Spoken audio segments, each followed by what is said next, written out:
So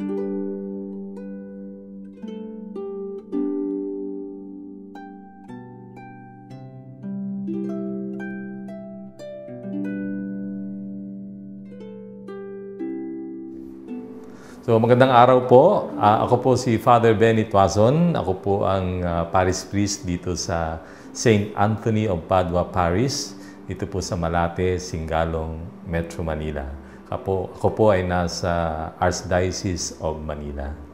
At ang ating pag-uusapan ngayon ay yung tungkol sa mga gawain na hinihingi ng ating pananampalataya tuwing panahon ng Kwaresma. Ito po yung pagdarasal, pagkakawanggawa, ayuno.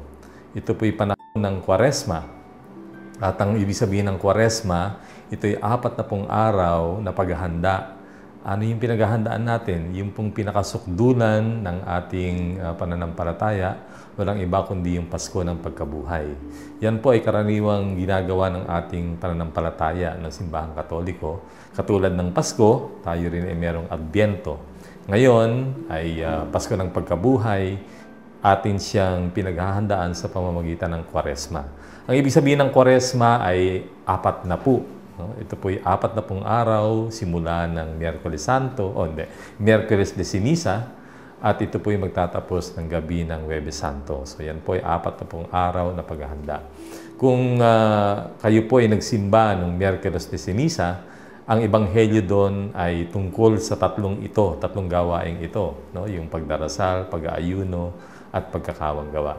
Hindi naman ibig sabihin na ngayon lang tayo mag-aayuno, hindi naman ibig sabihin na ngayon lang tayo magdarasal, hindi naman ibig sabihin na ngayon lang tayo magkakawanggawa. Kaya lang sa panahon na to, para tayo ay mas maging handa, no? Sa napakalaking biyaya ng Pasko ng Pagkabuhay, tayo ay hinihikayat na pag-ibayuhin ang ating pagdarasal, pag-aayuno, at pagkakawanggawa. So, ano ibig sabihin ng pagdarasal? Yung pagdarasal dito ay yung pakikipag-usap sa Diyos. Hindi naman masama, no? Yung ginagawa natin na tayo nagdarasal ng mga karaniwang dasal, no? Yung Ama Namin, yung Rosaryo, at iba pa. Pero mas maganda dito yung haharap tayo sa Diyos at makikipag-usap sa Kanya. At ang pakikipag-usap sa Kanya ay hindi lang yung sinasambit natin, yung mga alam nating dasal. Talagang sinasabi natin sa Kanya ano ba yung ating damdamin, ano yung kalooban, ano yung kalagayan natin. Pagkatapos, meron din panahon doon na tayo makikinig. Alam nyo kasi yung pagdarasal ay komunikasyon sa Diyos. Kung tayo nakikipag-usap, hindi lang naman isa nagsasalita at isa lang makikinig. Pagkatapos na magsalita yung isa, makikinig din naman siya dahil pagkakataon ng isa na magsalita. So, yan po yung maganda, malalim at mabungang pagdarasal.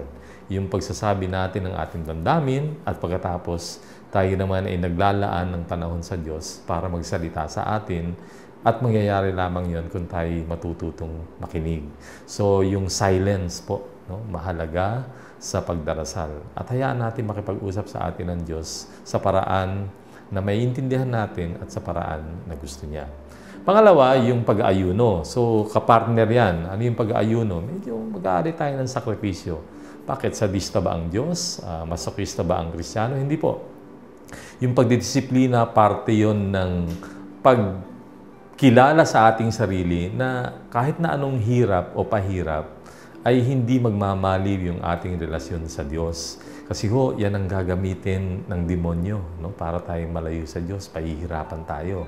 Pero pagka alam natin na kaya nating danasin ang hirap, mapapatunayan natin yung ating kaugnayan sa Diyos. So, may mga tao ay nagliliban ng mga gustong-gusto nilang gawin. Halimbawa, yung manood ng sine, manood ng TV, kumain ng karne, kumain ng kanin, kumain ng kung ano man masasarap. Ang ibig sabihin, meron kang mga masarap o nasasarapan kang ginagawa o gustong-gusto mong gawin na gusto mo munang tigilan o isang tabi, alang-alang sa pagpapatatag ng iyong sarili.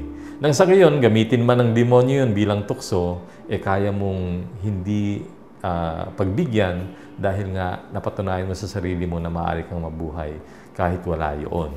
So, yung pagsasakripisyo, pag-aayuno, ay isang uri ng pagdidisiplina ng sarili, pagsasakripisyo, na ang motibo ay para patatagin ang sarili at alang-alang sa ating kaugnayan sa Diyos. Pangatlo, yung pagkakawang gawa. Usually, ang pagkakawang gawa naman ay tinatawag lang ng pagkakataon sa buhay natin. Pero ngayon, gawin natin, sadyain natin.